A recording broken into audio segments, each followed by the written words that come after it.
देश की राजधानी दिल्ली के ईस्ट ऑफ कैलाश, जो बिल्कुल पॉश एरिया माना जाता है, हर तरह से सुरक्षित माना जाता है, वहां पर एक आईआरएस अधिकारी की 22 साल की बेटी को निर्मम हत्या कर दी जाती है, वो भी दिन दहाड़े। और जो आरोपी है, जो मुजरिम है, वो पकड़ा भी जाता है। और उसने कोर्ट के अंदर क्या कबूल किया है, ये सुनकर आपके पैरों के नीचे से जमीन निकल जाएगी। दोस्तों, मेरा नाम है संजीव और आप देख रहे हैं बिंदास न्यूज। इस वीडियो को पूरा देखिएगा दोस्तों। मैं आज बताने वाला हूं कि उस दरिंदे ने क्या कबूल किया कोर्ट के अंदर। सबसे पहले तो मैं ये आपको बता दूं कि जो ईस्ट ऑफ कैलाश है, वहां पे एक आईआरएस अधिकारी रहते थे और उनकी बेटी जो 22 साल की थी, जो बहुत होनहार बच्ची थी, बहुत पढ़ने लिखने में तेज थी, उसने जो है ऑल इंडिया टॉप किया था। और उसके बाद जो है वो यूपीएससी की तैयारी कर रही थी। और उसके बाद जो है उसके पापा और मम्मी ने बोला कि बेटा सुबह उठो, सुबह उठने से अच्छा पढ़ाई होगा। तो उसने रूटीन तय किया कि आज से मैं सुबह उठूंगी और डेली पढ़ाई करूंगी। और मुझे जो है उसका पेपर था यूपीएससी का 2 दिन 3 दिन बाद, और उसकी वो तैयारी कर रही थी। लेकिन उस बच्ची को उस बच्ची को बिल्कुल ये नहीं पता था कि आज उसका जिंदगी का आखिरी दिन है। एक दरिंदा आया और उसके साथ रेप किया और उसकी निर्मम हत्या करके वहां से चला गया, बड़े इत्मीनान से चला गया। किसी को भनक तक नहीं लगा कि इस घर के अंदर क्या हो रहा है।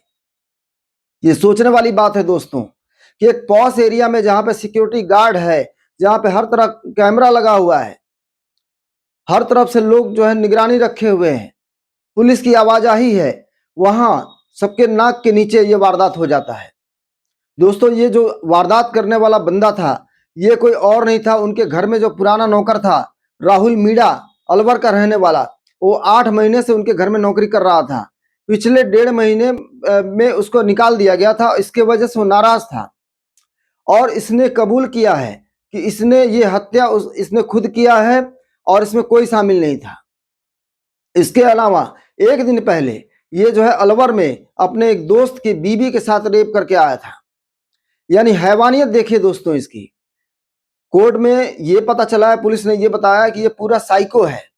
इसको जो है लत लगी हुई थी ऑनलाइन गेम खेलने की, लूडो गेम खेलने की लगी थी, बैटिंग करने की आदत लगी थी, और कॉल गर्ल बुला के उसके साथ शारीरिक संबंध बनाने की लत लगी हुई थी इसके ऊपर। तो ये पूरी तरह से साइको था। दोस्तों, आज के समय में सबसे बड़ी सोचने वाली बात यह है कि हम किसके ऊपर भरोसा कर सकते हैं। अगर आप वर्किंग में हैं, आप भी वर्किंग में हैं, आपकी वाइफ भी वर्किंग में है, तो घर में कोई ना कोई नौकर चाहिए जो घर का खाना बना सके, घर का देखभाल कर सके। लेकिन विश्वास करे तो करे क्या। वहां के लोगों से बातचीत करने पर पता चला कि वेरिफिकेशन भी होता है, जो भी नौकर रखा जाता है उसकी वेरिफिकेशन भी होती है। लेकिन वेरिफिकेशन होने के बावजूद भी किसके दिमाग में क्या चल रहा है कोई जानता है। हम और आप ये समझ रहे हैं कि ये आदमी अच्छा आदमी है और इसके घर का पता भी जानते हैं, इसके माहौल के बारे में भी जानते हैं, लेकिन उसके अंदर क्या चल रहा है, उसके मन में क्या चल रहा है, वो किस नीयत से आपके घर में काम करने आया, ये कोई नहीं जानता है। दोस्तों, इसका बैकग्राउंड मैं बताऊं आपको कि ये अलवर का रहने वाला था और ये इसका वहां पे भी आपराधिक छवि रही है, वहां पे भी ये बदमाशी करता था। फिर उसके बाद जो है इसके बाप जो है वो भी शराबी। उसके बाद वहां से ये 5 लाख का कर्जा हो गया था। इसका जो दोस्त है ब्रजेश नाम का, वो जो है इससे बोला कि मेरे पैसे दे। ये बोला भाई पैसे तुम्हारे चुका दूंगा मैं, मुझे कुछ मौका दे।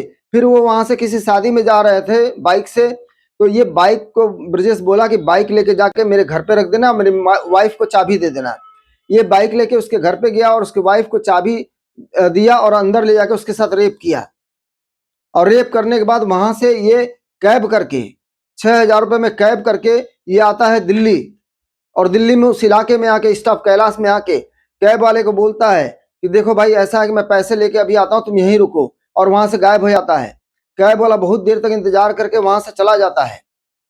उसके बाद जो है उसको क्या पता कि ये कौन सा वारदात करने गया हुआ है। ये वहां से घर के अंदर जाता है क्योंकि ये पहले जो है वहां नौकरी कर चुका था। इसको सब कुछ पता था कि घर के अंदर कहाँ पे क्या चीज रखा हुआ है, घर में जाने के लिए कैसे मुझे जाना है, चाबी कहाँ मिलेगा और कौन होगा इस समय घर में। क्योंकि उसको ये भी पता था कि दोनों लोग, अधिकारी और उनकी वाइफ, दोनों लोग इस समय जिम के लिए गए होंगे और वो आएंगे 7:30 बजे।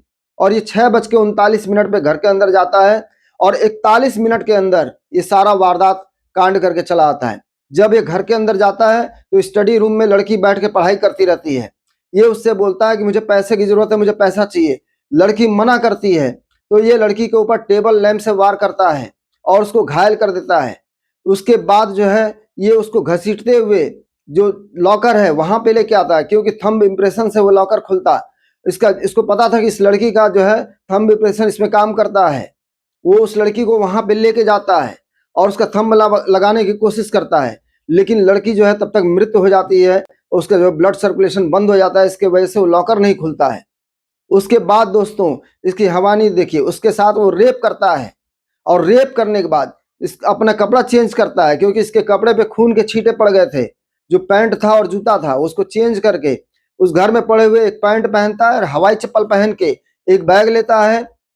लॉकर को पेचकस से खोल के उसमें से कैश निकालता है, जेवर निकालता है और वहां से बड़े इत्मीनान से, आप सीसीटीवी का फुटेज देखिए दोस्तों, बड़े इत्मीनान से वहां से निकलता है और वहां से आराम से द्वारका के किसी होटल में जाके और रहता है और वहां का वाईफाई यूज करके अपने रिश्तेदारों से बात करता है, अपने दोस्तों से बात करता है। जब पुलिस को ये सारा वारदात पता चलता है, पुलिस आती है, सीसीटीवी फुटेज खंगालती है, तब जाके इस लड़के के पकड़ में आता है। और पकड़ने के बाद देखिए ये कितने मतलब बेबाकी से कह रहा कि हाँ ये दोनों कांड मैंने किया हुआ है। इसके जरा सा भी शर्म नाम की चीज नहीं है इसके फेस पे। दोस्तों इसको कड़ी से कड़ी सजा मिलना चाहिए और आपके मेरे हिसाब से जो गार्जियन है उनको भी अपने बच्चों को अच्छा शिक्षा देना चाहिए। अब ये बताइए 19 साल का लड़का, पूरी जिंदगी इसकी बर्बाद हो गई, इसको फांसी की सजा होगी। ये मेहनत नहीं कर सका, ये दुनिया के चाको चौध में जो है पागल हो गया। देख रहा है कि हाँ भाई ऑनलाइन गेम से इतना पैसा लोग कमा रहे हैं, ये कमा रहे हैं, वो कमा रहे हैं, लेकिन मेहनत नहीं किया। गेम के लत ने आजकल के बच्चों को बिगाड़ के रखा हुआ है और क्राइम करने पे मजबूर कर रहा है। आप क्या सोचते हैं दोस्तों, कमेंट में जरूर बताइएगा। वीडियो अच्छा लगे तो लाइक कीजिएगा दोस्तों, और होशियार रहिए, सतर्क रहिए। धन्यवाद।